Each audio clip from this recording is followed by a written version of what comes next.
This is the ALsensei English podcast.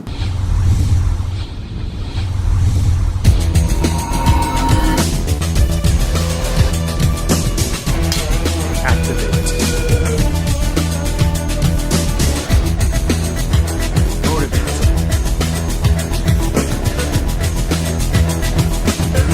Accelerate.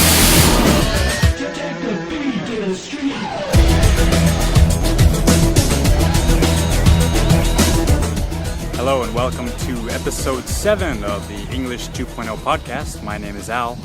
I'm really glad you're here with me today to help improve your English. We talk about going beyond the words and expressions and having the proper mindset to truly raise your level of English. So thank you for joining me today. We've got a great podcast episode here.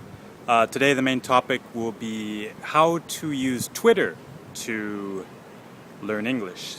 So stay tuned for that. And by the way, if you are not using Twitter right now, I know a lot of you are, a lot of followers who are watching the podcast, but if you are just watching the podcast that you just discovered on the internet or through iTunes, please sign up for Twitter. And there's a lot of ways you can learn and improve your English from that, and I will go into that a little bit later. But for now, let's go to a question. Alright, so let's talk about the difference between summertime and daylight savings time. Well, they are similar in concept, but actually quite different, actually, if you really think about it or really study it or learn about it. So it's quite simple, actually. For the term summertime, a term that is often used in Japan. From what I understand, summertime is based on the work schedule only, or the company's work times. So, for example, if your company usually starts work at 9 a.m. to 5:30, for example, they may shift it an hour earlier to 8 a.m. and finish at 4:30, for example. So it's only a company policy, and each company can choose if they want to use that or not. Now, daylight savings time, on the other hand, for example, in the States, is a nationwide agreed upon event. So there's no choice. Everyone, regardless of company, regardless of state, regardless of location, will follow daylight savings time. There is maybe an exception, maybe Hawaii doesn't follow that, but all of the other states follow daylight savings time, most of them. So usually we all agree to change to this time in spring. So it's usually in March or April, and we'll move our clocks ahead 1 hour, and that's just a predetermined date set by, I don't know, the government or set by someone, who knows. But everybody knows because you see it on the news and you talk to your friends. Everybody will tell you if you don't know.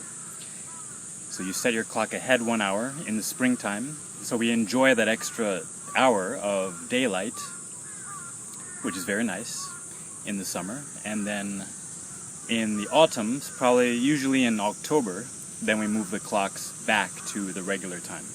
So that is the difference between summertime and daylight savings time.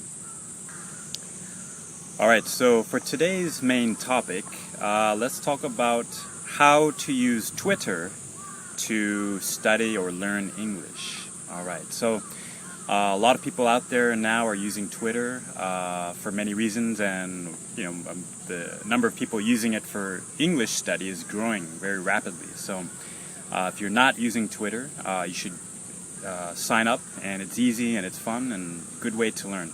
And I'll tell you now 3 ways that you can use Twitter to help you. The first thing that you can do to use Twitter to help you study English is have conversations. And it's quite simple, actually. It's really quite easy.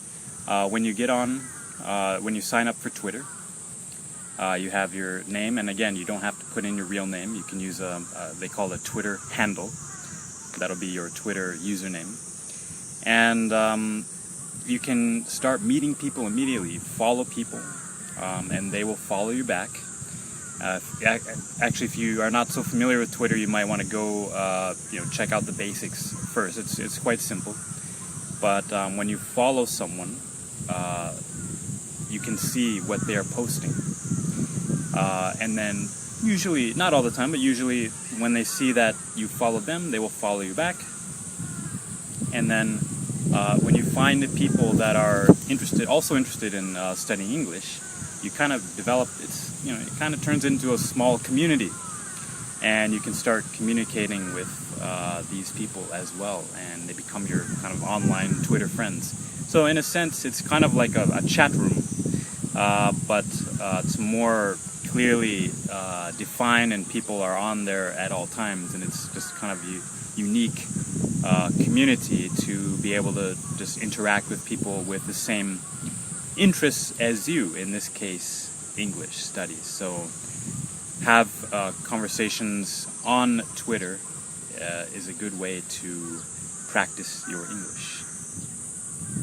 The second way you can use Twitter to practice your English is to tweet and have your tweets or your writing checked by teachers who are also on Twitter. So how do you find these teachers that will help you on Twitter, online? Well, I'll give you 3 names here that of the best teachers that I've found on Twitter who are really helping students a lot, and that I've just been kind of interacting with a little bit. But the first one is @Polygo. He's very good at helping you out with your tweets, and for just a little extra charge, he'll help you with your longer essays. So if you want to send your longer writing to his website for a small fee, he can help you out with that. But for tweets as well, follow @Polygo. The second guy is @Happy English New York or Happy English NY. I think his name is Michael, and he does a great job in having conversations with students on Twitter and sometimes correcting what they're tweeting. So definitely, if you're interested, follow @Happy English NY. The third one is @PowerBeat85, and he also does a great job of correcting people's tweets. So be sure to follow @PowerBeat85. Now, if you want specific help from him, you can use what we call a hashtag. And again, I know these are a lot of Twitter terms, but a hashtag is based simply using the pound key. In Japanese, it's maybe called the sharp key. In English, the pound key, and then a certain term or phrase that many people can follow and track. So in his case, use the hashtag of #PoundBeat85, and what that does is he can see those tweets very easily and carefully. He can follow those and then help you out more effectively. Another good hashtag to follow is Twinglish. Yeah. So please track Twinglish, use that in your hashtag. And the third hashtag is to use my hashtag, of course, which is Eng2P0, which is English 2.0, ENG2P0. And then I will do my best to help you out on Twitter.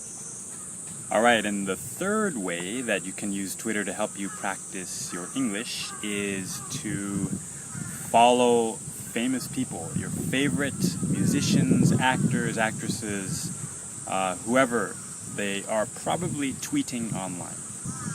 So you might think, well, is it really them? Is it the real person that's actually tweeting? And yes, actually it is. It is the real people if you find the correct person. So for example, if you are a fan of Lady Gaga, just follow @Lady Gaga and you will see her tweets. Now, if you go to her account or her Twitter page, you'll see like a little blue check mark, and that means it's a verified account, which means it's actually her. So you can trust it and follow her tweets. Now, when you follow, for example, Lady Gaga, or you can follow @Barack Obama even, You can see the messages they're tweeting, and it's a good way to, of course, learn natural English. Really natural phrases, expressions. Follow famous people, your favorite actors, musicians, sport athletes, whoever it is. They're probably tweeting, and you can really learn a lot of natural English from them. So give it a try. And of course, if you'd like to follow me on Twitter, my handle is @ALsensei, and I do quizzes every week. I give tips out every day. So yeah, if you're not on Twitter, get on and start using it to help you with English. And yeah, those are 3 ways that I've found people using it for English. I mean, I'm sure there are many more. So how do you use Twitter for English? Let me know. Please follow me, send me a tweet, or send me an email, ask@alsensei.com. I'd love to hear, how are you using Twitter to learn English? Alright, in today's pronunciation point, let's talk about the difference between cloudy, kumoteru, and crowded, konderu. Alright, now I know it sounds very similar, and I'll say it one more time. Cloudy, crowded. Okay, can you hear the difference? Alright, so I'm saying it a little bit clearly, so hopefully you can hear that. But in a more natural speed, it is a little more challenging. Let me try it at a more natural speed, in a natural sentence. Okay? It is very cloudy today. Okay? It is very crowded today. Okay? Could you hear that? Alright. Now if it is a little bit tough, let me help you with some tips. Alright? Let's analyze the 2 words for just a moment. Okay? So the first word, cloudy, to describe the weather today, or the conditions. The difference between cloudy and crowded, of course, the first point is L and R. Okay? So in cloudy we have the L sound with the C. So we're going to use our tongue when we say that. Okay? Cloudy. Okay? Please try to say it. Cloudy. Okay? Your tongue should be moving. Okay? Cloudy. Alright, good job. Now if we look at the other word, crowded, now we have the R. Okay, so we have C and R this time. Now the trick with pronouncing R is you take away the tongue for the most part. Okay? That's the big difference. Okay? So, crowded.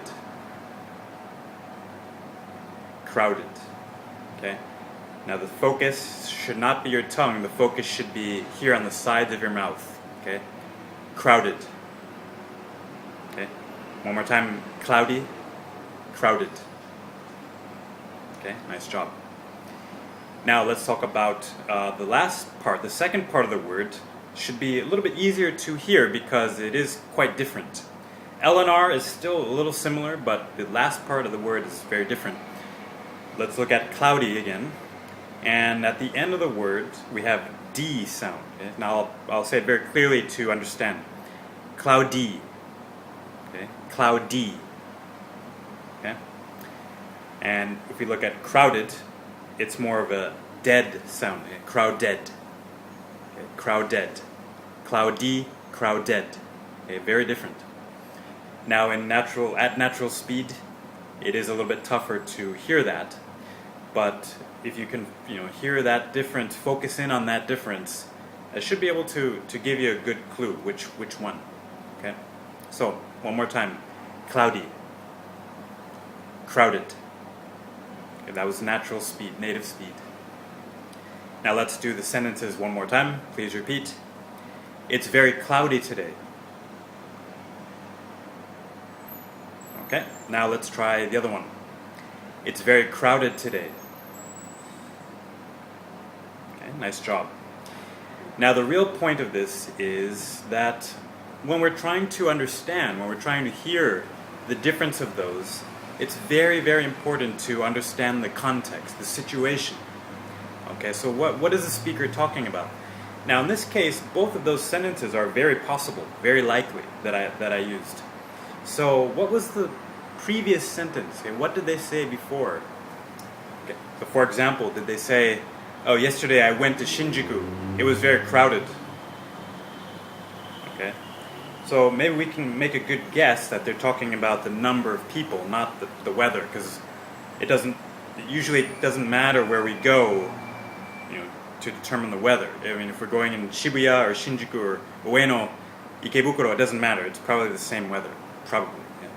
So it doesn't matter if I went to Shinjuku, it was very cloudy. It doesn't make so much sense. If I went to Shinjuku, it was very crowded. It's a logical connection.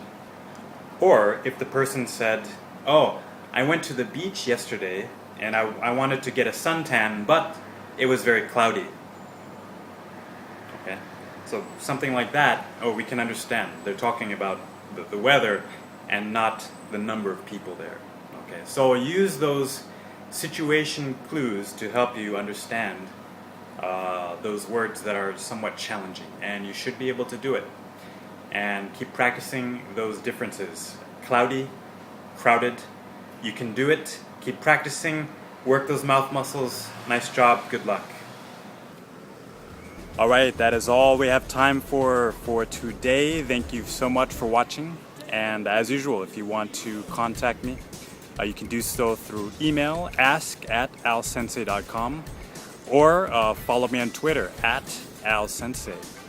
And I'll be happy to follow you back and tweet with you there. So thank you so much for watching, and we'll see you next time.